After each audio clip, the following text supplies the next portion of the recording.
Welcome to lecture number 70, Historical Topic 7.2, Imperialism Debates. The theme is America and the World. The one learning objective today is explain the similarities and differences in attitudes about the nation's proper role in the world.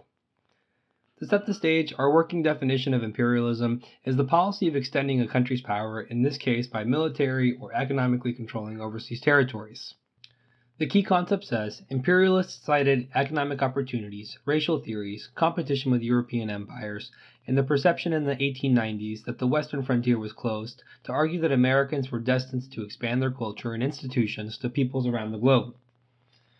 The first point that imperialists cited in favor of the policy are economic opportunities. The annexation of Hawaii by the McKinley administration serves as an example for this. Hawaii gave the United States access to natural resources like sugar and tropical fruit, which were popular in the U.S. By the 1890s, the companies that exported these goods to the U.S. from Hawaii were usually owned by American businessmen. Despite that, Hawaiian products were still subject to U.S. tariffs as they were still classified as foreign imports.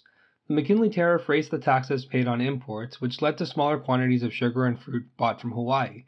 American business owners in Hawaii came up with a plan to get around the tariff.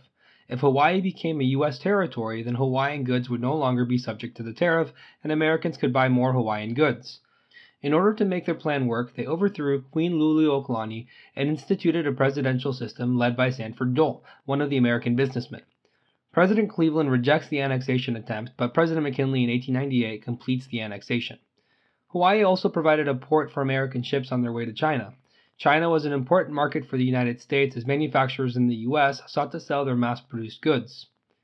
Racial theories were the second reason for imperialist positions. The best American example of this is Josiah Strong's Our Country.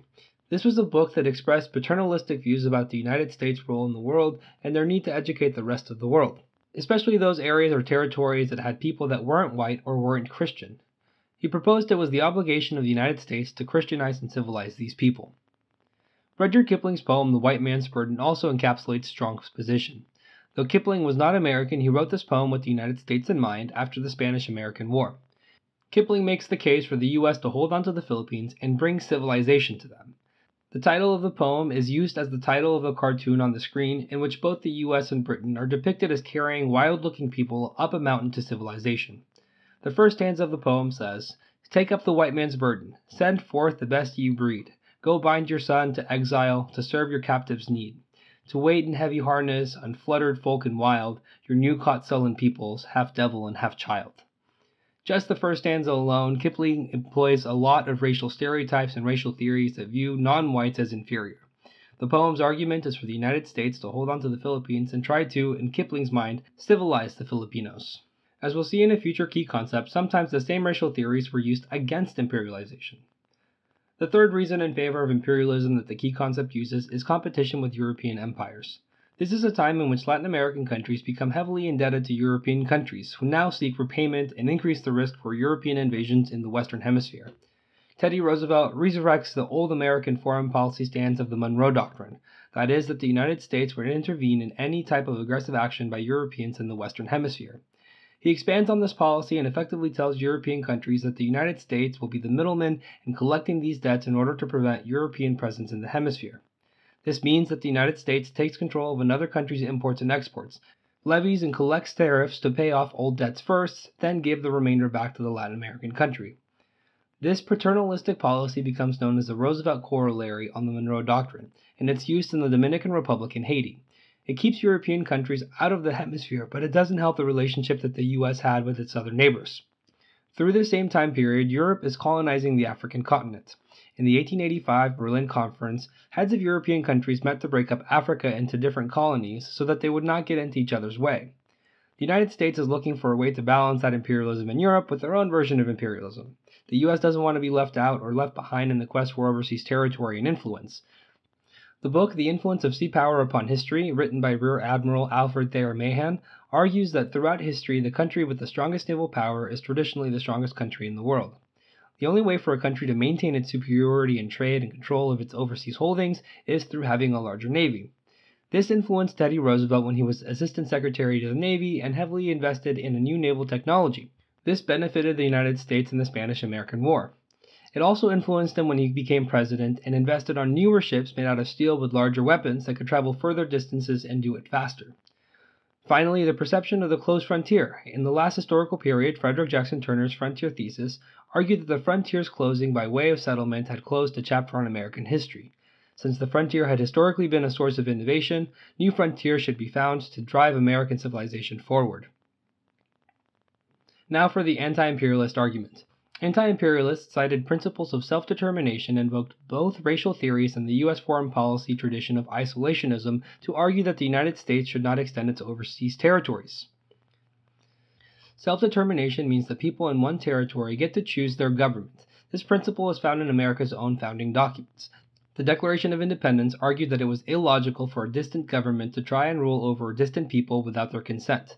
Therefore, the same principle should be applied to people in the Philippines, people in Cuba, and people in Puerto Rico. The political cartoon on the top right shows the irony that the United States has claimed self-determination for themselves, but does not allow it for these territories that they have acquired through war. The caption satirizes the situation when it says the United States must govern its new territories with or without their consent until they can govern themselves. Racial theories also made up a part of the argument for the anti-imperialists. Madison Grant was a social commentator and wrote The Passing of the Great Race. In it, he argued that the Nordic race was a superior race. His definition of Nordic does include what we consider the Nordic region of Norway, Finland, Sweden, and Denmark, but inexplicably also extended to Great Britain and parts of Northwest and Central Europe. This just proves that geography is no hurdle for pseudoscience. Anyways, Grant claims that by allowing people of inferior races to continue to immigrate to the United States or give them the opportunity to mix in with the Nordic races abroad would dilute the superior race and lead to its extinction. These are reprehensible views about race, but nevertheless they made up the basis for some anti-imperialist reasons for why the United States should not acquire new overseas territories. While some anti-imperialists adhered to these racial theories, not all did, showing that the movement was not coherent.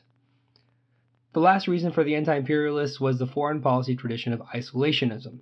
In George Washington's farewell address, if you can think that far back, he suggests that the United States should not enter into any permanent alliances. There's always an asterisk when we talk about this part of the address because he does not rule out the possibility of temporary alliances to further U.S. interests. Also, his primary reason for this was the nascent state of the U.S. at the time. He might have felt differently if he was advising the country if it was already a major world power. Nevertheless, people remembered Washington as more of an isolationist and thought that the U.S. should continue that practice. Anti-imperialists pointed to the cost of building up a navy and defending conquered territory. It also opened the United States for a possibility of more wars that did not primarily involve the U.S. or American citizens. A group in the United States made up of prominent Americans called the Anti-Imperialist League, established in 1898 in the middle of the Spanish-American War. They were active in trying to get the United States to stop from becoming an imperialist power and annexing the Philippines. Notable members include former presidential candidate William Jennings Bryan, who will later be Secretary of State under Woodrow Wilson.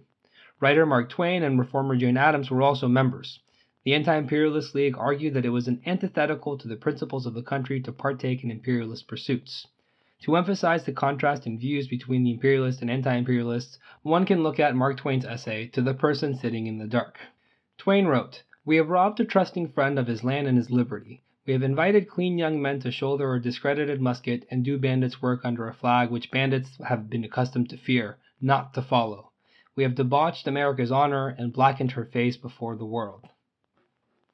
Finally, here's the recap. Imperialists wanted the U.S. to be in a stronger economic and military position by expanding.